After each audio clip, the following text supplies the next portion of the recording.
Ladies and gentlemen, welcome into the Duval Dive. Of course, I am Kyle Nash, the student of the game. And I'm Travis Holmes with BigCatCountry.com. And you're listening to this thing on the Believe Podcast Network. Listen, we've been talking every direction about the Jags offseason, trying to take you through all the things and through all the places and hopefully guide you to a place where you understand it better than anybody that was trying to say anything to you about a consensus board this time 2 months ago. And I think we accomplished that very nicely over this offseason.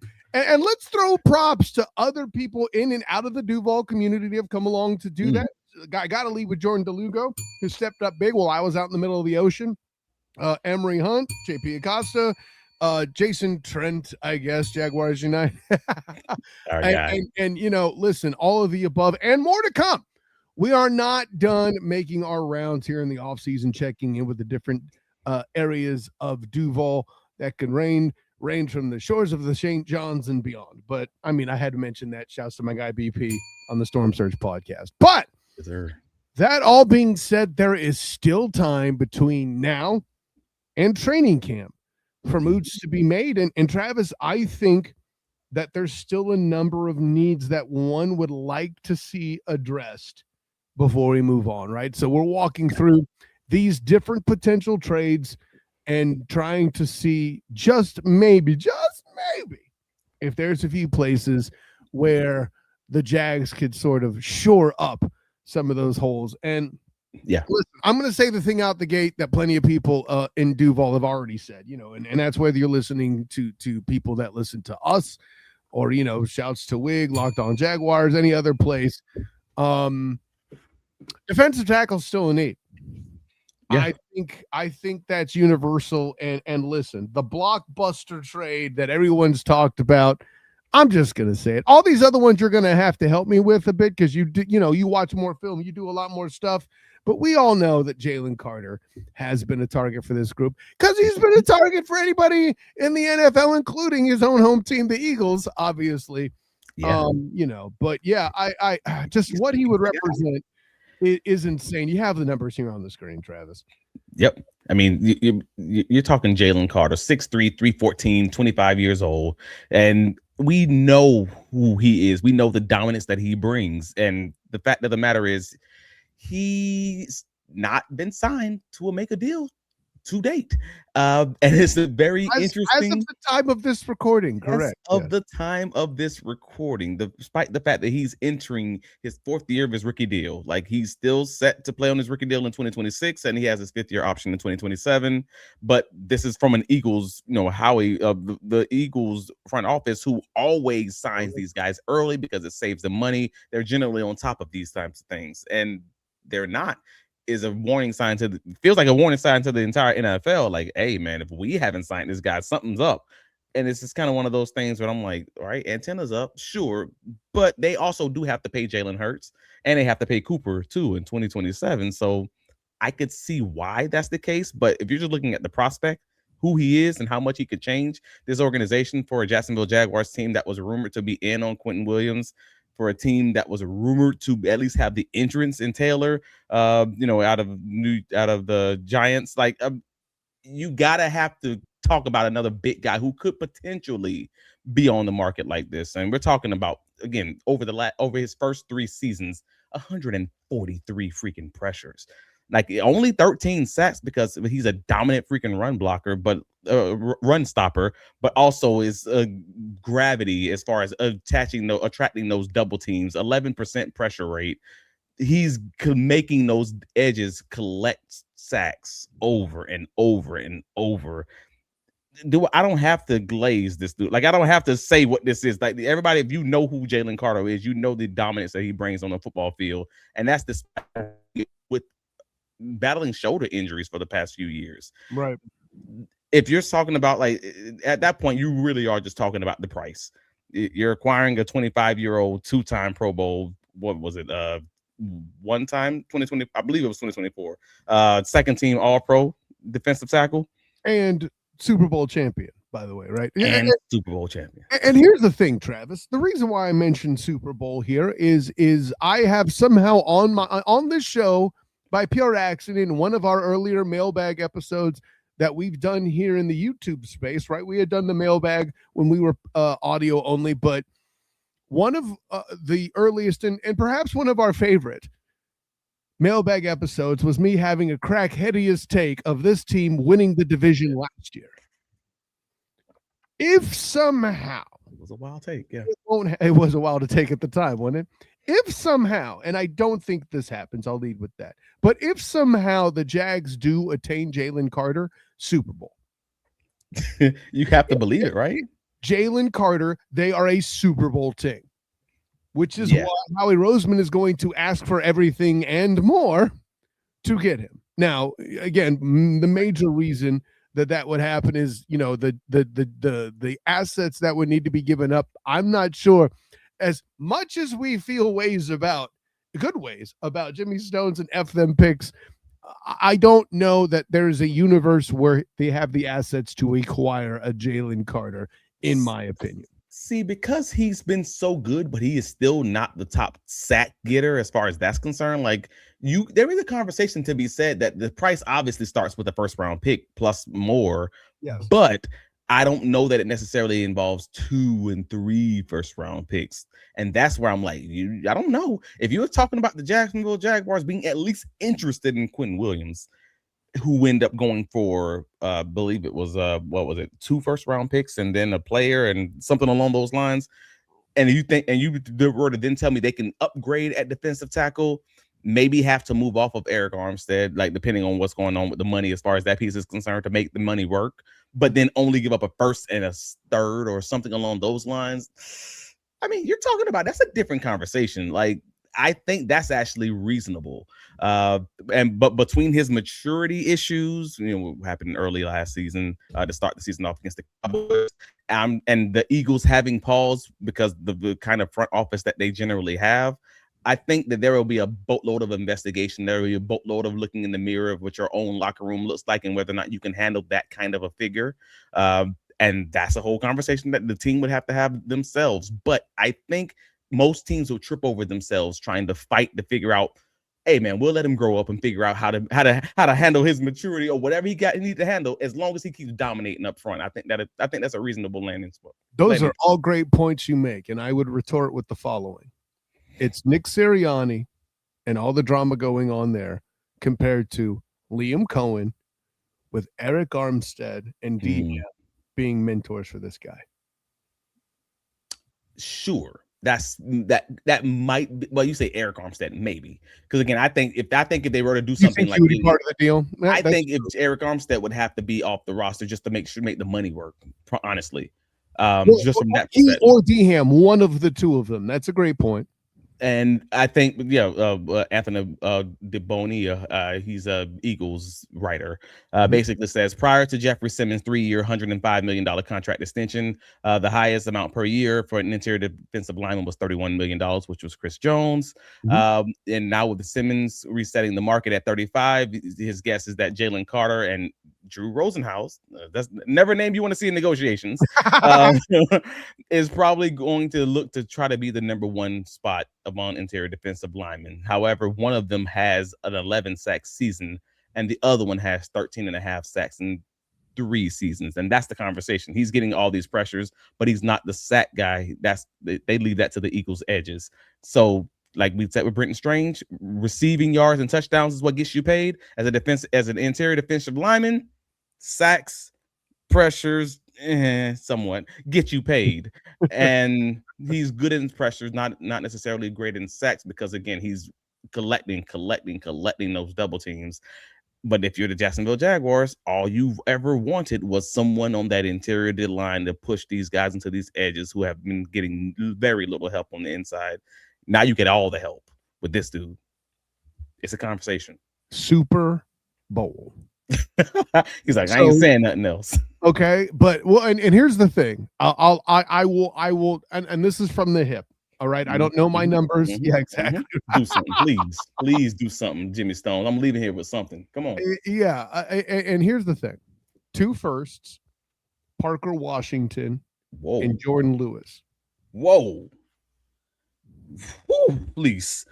I'm not saying and they're that still a Super Bowl team. That's the crazy part about it. after that, that's exactly my point, Travis. After all that, there's still a damn Super Bowl. I'd be pissed the day of, and then the next day I'd be like, "We still going to the Super Bowl. It don't even matter." Right. That's exactly from now on. That's how you dive. Exactly.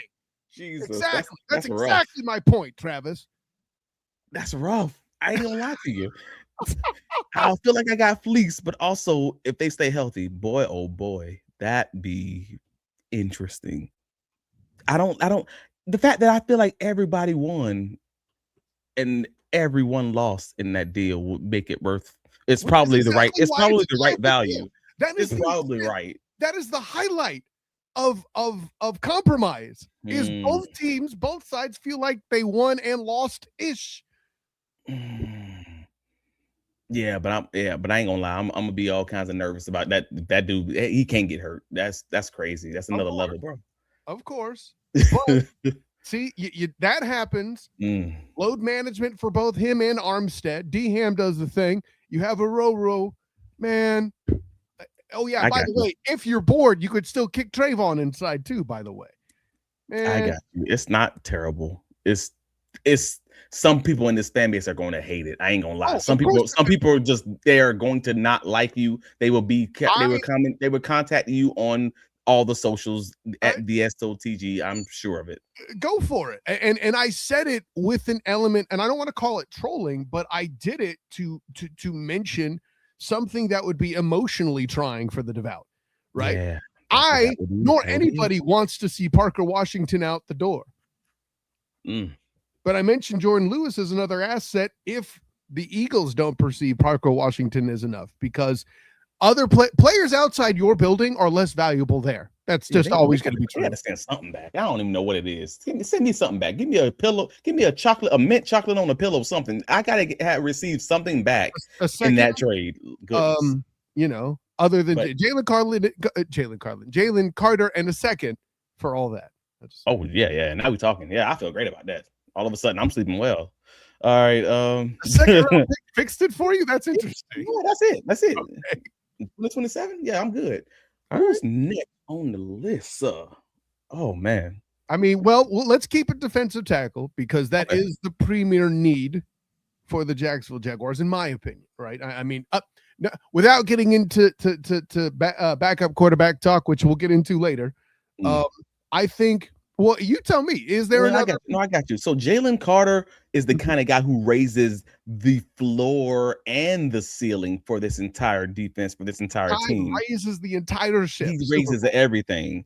But a guy like Johnny Newton, Washington Commanders defensive lineman, at that point that's enough. That's a guy who he's not like we're in a totally different tier of player. We're closer to, hey, who's the guy who raises the floor, gives you more functional depth, and maybe even a guy who you could then bet on to be one of those kind of Jacoby Myers, one of those kind of buy low opportunities who may end up splashing and giving you exactly what you want, like Dennis Gardeck, like Eric Murray was last season. I think that's something that Jer'Zhan could end up being, Johnny Newton could end up being. Like because the Commanders, they added a lot to their rough 2025 defense this offseason, and that could, fingers crossed, potentially negatively impact somebody like Newton.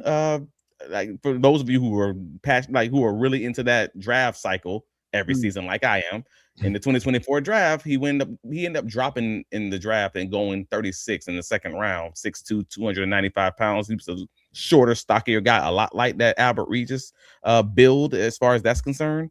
And a lot of us thought like he was going to be that dude, like just shocked that he went in the second round because of the traits that he showed and everything that he showed, and he just hadn't put it together so far in the league. So as it currently stands, he has a 50.0 overall PFF grade, mainly tanked by his struggling 38.6 run grade, PFF run grade. But if he reminds me very much of Mason Smith in some ways.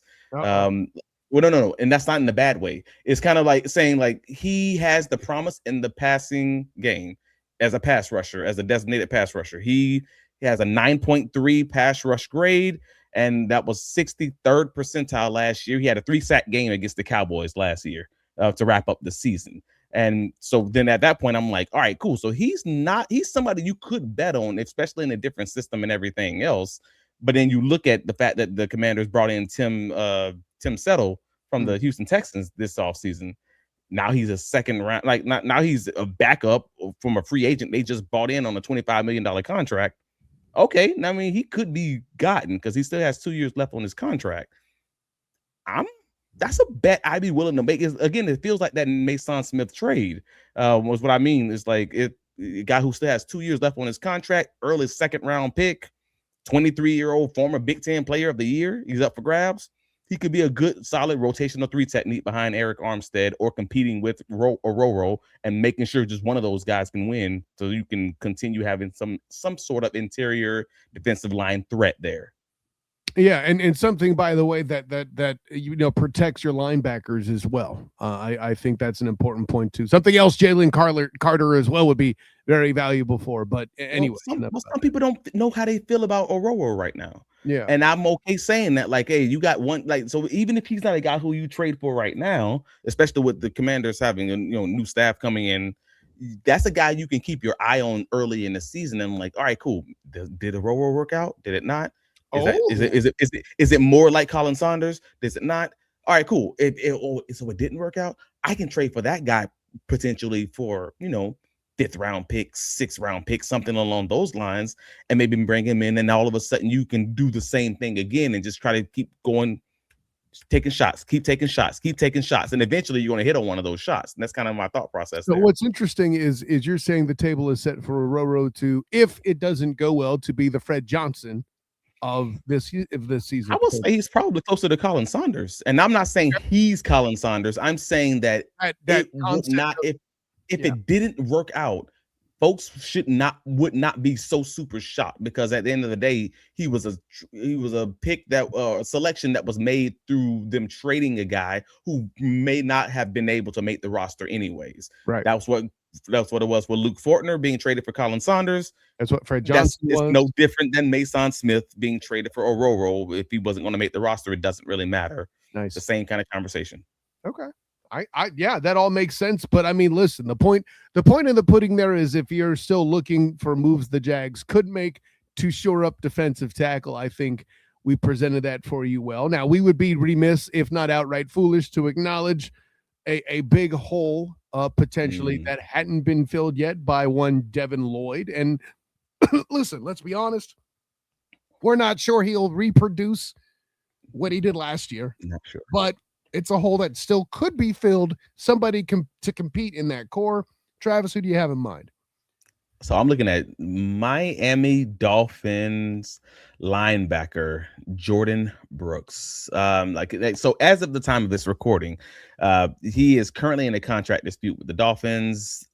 Which is allegedly going well, but we'll see. Yeah, if you believe some of the underground reports and everything else, there's a possibility he could be extended, but it also wouldn't be shocking to see if he ends up being traded based on where the Dolphins organization and roster currently is and what the future looks like for the near future. But yeah, 6'1", 245, 28 years old. 10th in the NFL as far as his PFF grade at 77.8, 18th in linebacker out of the 88 linebackers and with 16 pressures last year, and 2nd in the NFL with 124 tackles this past season. What was it? He was 10th in the league in an overall PFF grade, but he had a 4.3 missed tackle rate.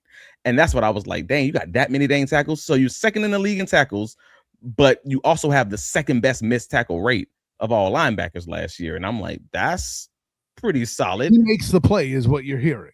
Yeah, and those were solo tackles because he had 183 overall, just to be clear. So he was a first team all pro. So you're talking about a guy who's a legitimate good linebacker who don't miss tackles, something that Anthony Campanelli loves. He's even big about it for a secondary. But then you're also talking about this Jacksonville Jaguars organization, who generally hasn't seemed like they're going to pay a linebacker, or generally doesn't seem like they're going to pay a safety. So then I'm like, well, are you going to pay this kind of guy what he's going to be asking for? Because he's projected to make about $19 million a year. Whoa, 3rd highest linebacker in the NFL. That ain't that ain't the greatest. I'm just being honest about it. Mhm. But I also didn't think that Miami would extend him because they're already extending Echin. I ain't No, never be able to say he's this name right. Achan. Etienne is Travis. I'm never gonna be able to say none of these names right. All of them. I'm done. I don't know. I'm out. And they drafted Jacob Rodriguez in the second round. So he's in the final year of his contract, Brooks is. So he could be expendable.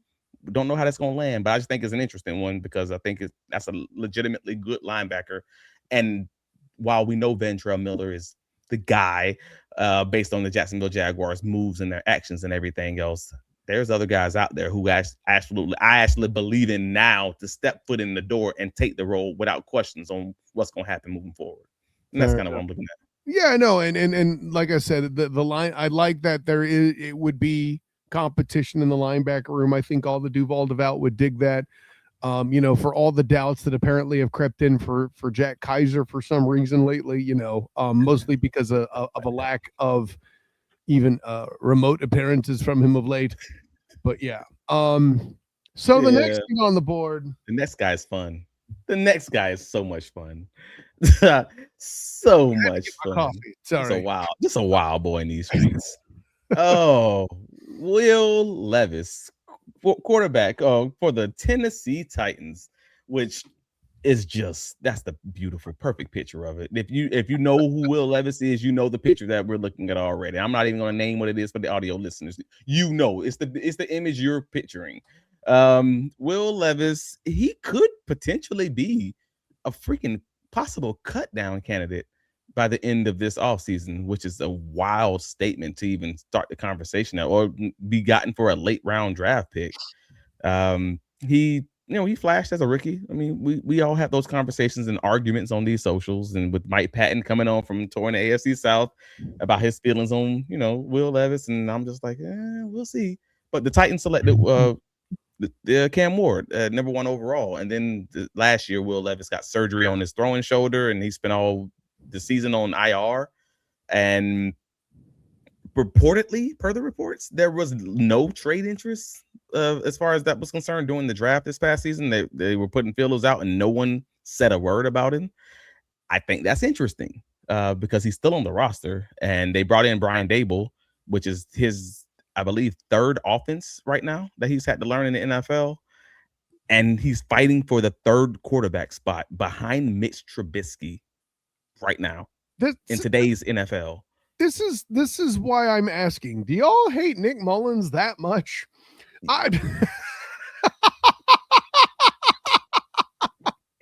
Everybody loves a lotto ticket, brother. And I think that's what it comes down to. Is if you're talking about a cut candidate who's probably going to be making something close to a vet minimum, or something that can be gotten for maybe a 7th round draft pick, for a backup quarterback option who's played under this offensive coordinator, some of the best football he's ever played in his career, under this offensive coordinator in Liam Coen. I guess back in college, right. Was the actual driving force of that offense in Chris Rodriguez, but okay, one problem at a time. I'm just saying he had a 66% completion rate back in 2021, 24 touchdowns, 2,800 yards, 9 rushing touchdowns, and that's what put him on. That's what put Will Levis on coaching radars at that time. I think that's reasonable to think I could do it again with this guy, and he did the same thing with Baker Mayfield. That part's a fine sale, and I get that, but. Yeah. And I'll say this: if the idea is, if we were campaigning for a QB3, I think Will Levis makes sense. A QB3. I said what I said. But I'm going to be honest and say I have not seen anything from Nick Mullins that makes me think that he deserves the role. It's just that they haven't brought anybody else in to take the role. But that's where I'm at. We've seen enough from Will Levis to think he doesn't need the role, and now he's coming off of injury. Well, I would say you're putting your vote not behind Will Levis. You're putting your vote behind Liam Coen and what he can bring out of Will Levis. No different than you're not putting your vote in Ventrell Miller because you don't know enough right now. You're putting your vote in Anthony Campanelli and what he's done with other linebackers that he can bring it out of that guy. Well, I'm also putting in my vote that I don't want to pay. I don't want to pay that much too for Devin Lloyd. Fair. But that's my overall point. Is I'm just saying that you're saying that I think that this guy might be better than what he's shown. I think he's in a system that's not working well for him right now, and it's not working. And to be clear, it's not working. It's not working well right now. I agree. That could be, but see, I'm going a different direction is all. Which shouts to Bryce Lazenby of on SI, but I don't think it's there. You don't think it's there at all? Okay. Yeah, and on top of that, he's coming off of injury. Oh, Liam Cohen's good. I don't know. You know where I'm going with this, man. I'll leave it. I got you. Like per the reports out of camp, and shout out to the Titans on that. I don't even know if that's their name. Sports Illustrated. Yeah, the Titans on that side. Yeah. He's been all over the place in OTAs. Like he threw 4 interceptions in 3 practices that were open to the media, and a lot of the people that came out of it saw on the socials said it probably could have been closer to 7 or 8 interceptions. The guys were just dropping balls. Like he threw one reportedly directly into the stomach of defensive tackle Solomon Thomas. Jeez. So I was like, oh man. He's 5 of 16 as an NFL starter, and to give him credit, and I want to be honest, and I try to do this with anyone because these are human beings, and I think they deserve a fair conversation surrounding who they are and who they aren't. He struggled playing under a first-time NFL play caller who I personally never had confidence in Brian Callahan. Absolutely. And as a young NFL quarterback, I feel like that's a huge thing because even Trevor Lawrence struggled significantly under the wild boy, Urban Meyer. Like, I mean, we ain't got to do Callahan like that, do we? Though, why don't we? Why don't we? No. Hold on. He's not historically bad. He's not kicking kickers, and he's not getting caught in the strip club. Bad coach who also had a bad structure underneath him as far as trying to teach a young quarterback how to run an NFL offense. We're learning things even up to recently as this past 2 seasons about Trevor Lawrence and things that he didn't know about how to run, how to truly operate within an NFL offense, those types of things. So if I'm going to give him that same grace, I think it's reasonable to give a Will Levis that same grace. Yeah, it's less about Callahan and Urban than it is. And by the way, I'm saying this so I agree with you. Mm-hmm. Perhaps the coaching was the issue that limited Will Levis's development as well. Completely possible, which is why you believe so hard in Liam Coen. Then you flip back to the offense that gave him a good, stable base in college. And now all of a sudden he feels more comfortable. Maybe he plays a little bit better as their backup quarterback in the last year of his contract for maybe a 7th round draft pick or a waiver wire pickup or something like that. That feels very much to me like an easy W for the Jaguars. Even if he's nothing and you end up cutting him, what's the harm? What's the issue there? Because all we've seen from him under a reasonably average, or what we would call a reasonably average or better than average coach, is the few games that he played under Mike Vrabel in his rookie season. Mm-hmm. Because forget, that was Vrabel's last season in Tennessee, where he had like 1,800 yards, 8 touchdowns, and the 4 INTs. That was the big 4-touchdown game against the Atlanta Falcons, where DeAndre Hopkins was out there balling out of control with his great old man game. Like, that was, so I'm like, and that's where I'm like, but maybe, like, I don't know, but maybe.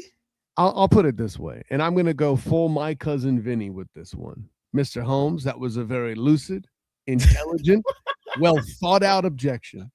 Overruled. My cousin Vinny, bro, that's a great movie. Well, I mean, I don't know. That's my argument. Again, I'm not going to like go crazy. It's a conversation. We haven't had a proper argument in a while here on the show. But yeah, I'm just not feeling it, dude. I hear you. There's some. Right, let me give my closing statement on it. How about that then? Okay. We know how much Jacksonville loves contract year guys with everything to play for. Mm-hmm. And if you love comp picks, you love a quarterback. You love a quarterback on a contract year.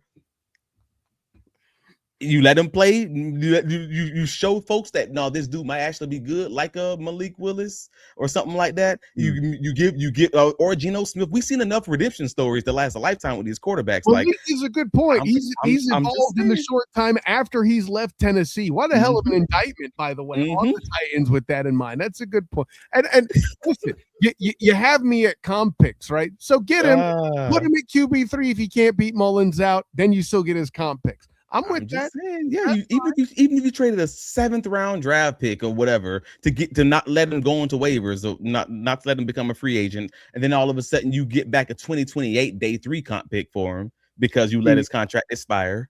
So he's not Will Levis, he's Willie comp picks. Got it. I'm just saying, bro. Like you got options.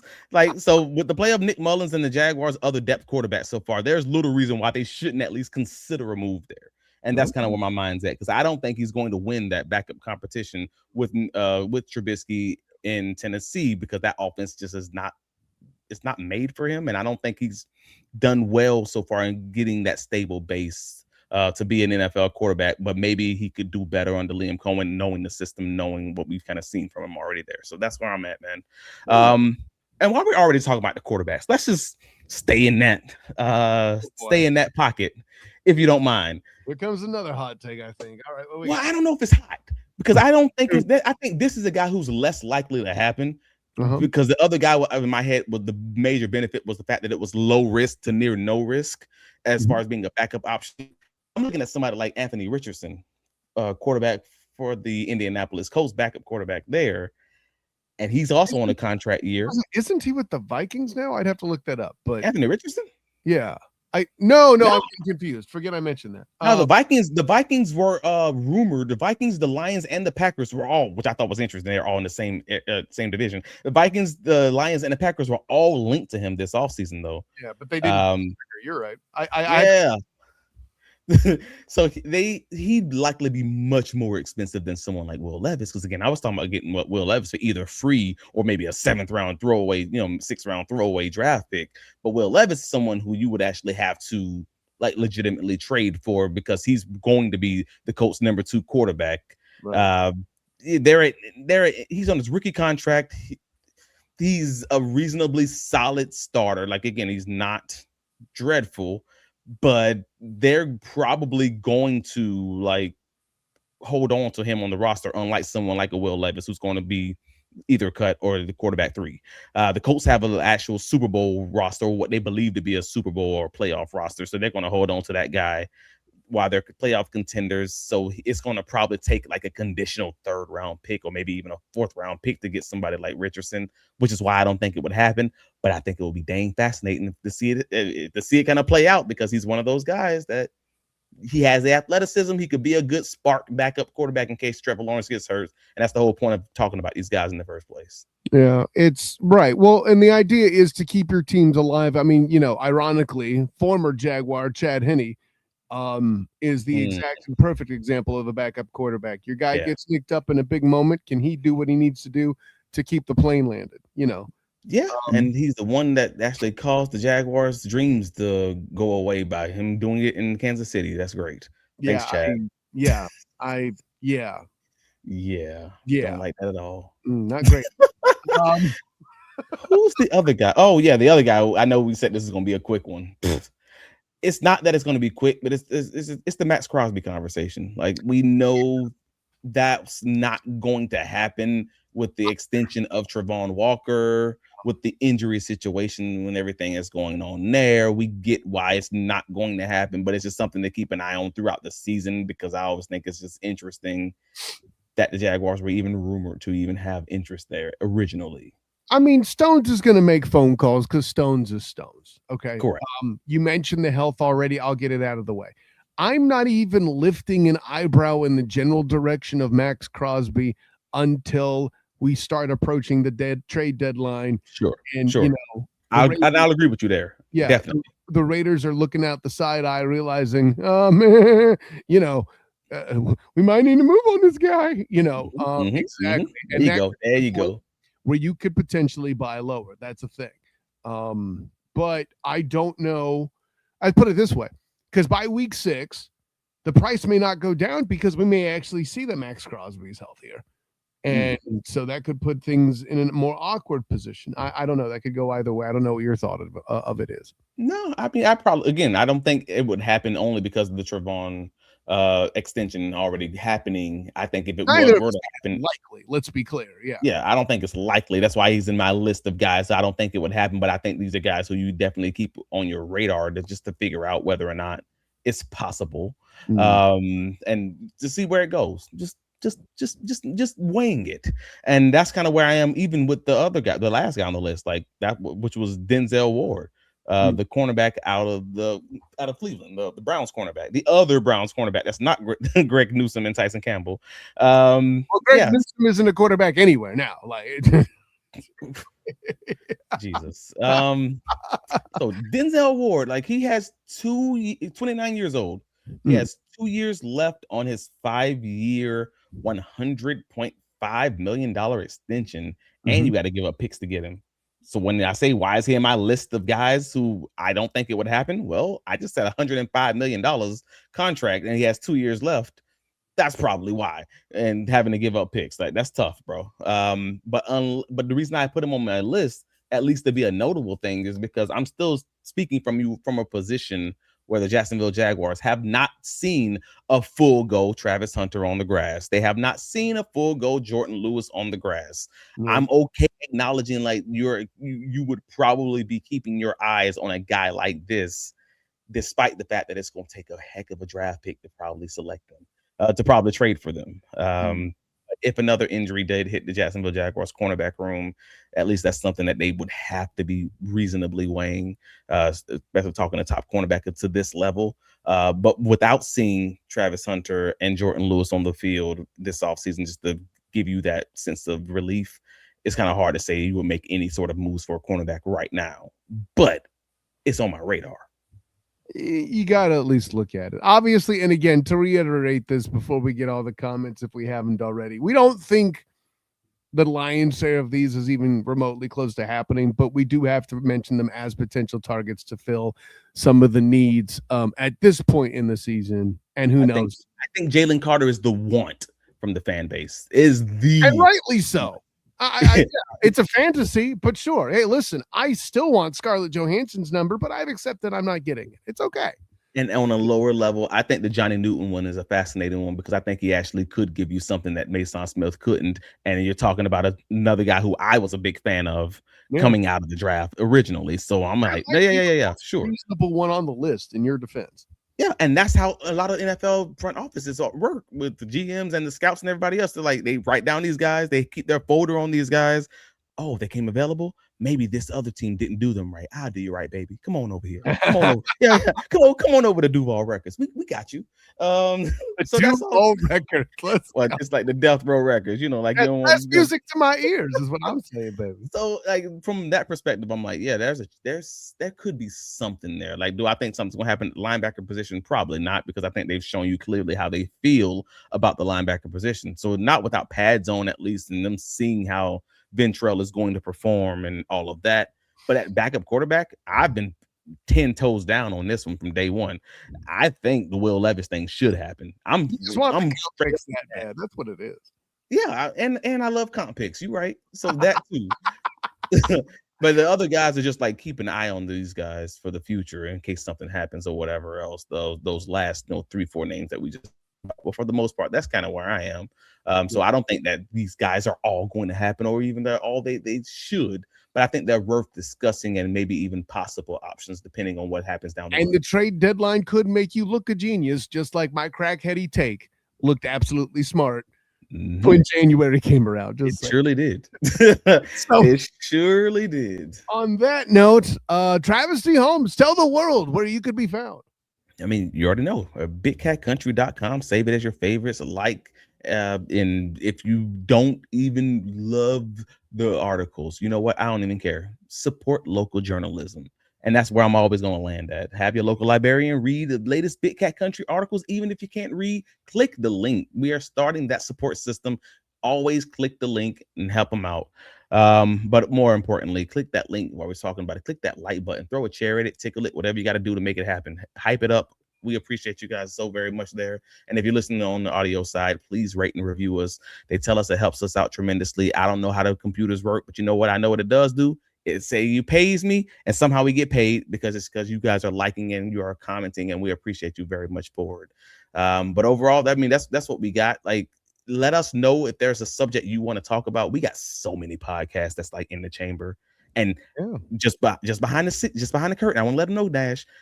We have so many podcasts to talk about that's already ready to be talked about, and we just don't even know when to do them. I wondered if you got an Adderall prescription. It was crazy. No, man, listen.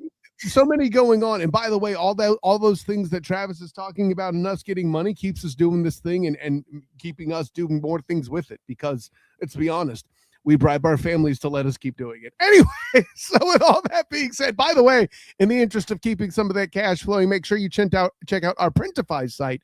We will have it in the description so you can get some of that swag, including Travis's, I'm gonna say favorite now because he could laugh at it, but this team makes me drink shirt and others that he's come up with and designed. I like the Hopium t-shirt myself. I'll leave that at that. Yeah, so with that in mind, of course, I am Kyle Nash, the student of the game. You could find me on Twitter, Instagram, and Threads, or Blue Sky at the SOTG. Find me on Facebook as the student of the game. Check out my writings covering the UCF Knights on UCF Night Zone, as well as my work on Locked On UCF, talking all things UCF football, basketball, and otherwise, as well as my work covering the Orlando Storm on the Storm Surge podcast. We actually are dropping an episode on why Chris Rowland should have gotten some MVP votes. I know it's a wide receiver, but Kyle, Jack Plummer, their quarterback, was MVP, and he should have. But he stole some votes from Chris Rowland. Make sure you check that out. I walk through it with BP there, Storm Surge podcast. And of course, my coverage of the Orlando Magic, which as this is recording, I'm not sure how public I can be about it yet, but let's just say I would give my coverage of them upcoming a 10. Anyways, so with all that being said, an honor, joy, and privilege to do this thing with all of you. And this one was a little bit more fun, but hey, we'll get back on track. And we got a lot of good guests coming up, man, in the can. Crazy stuff.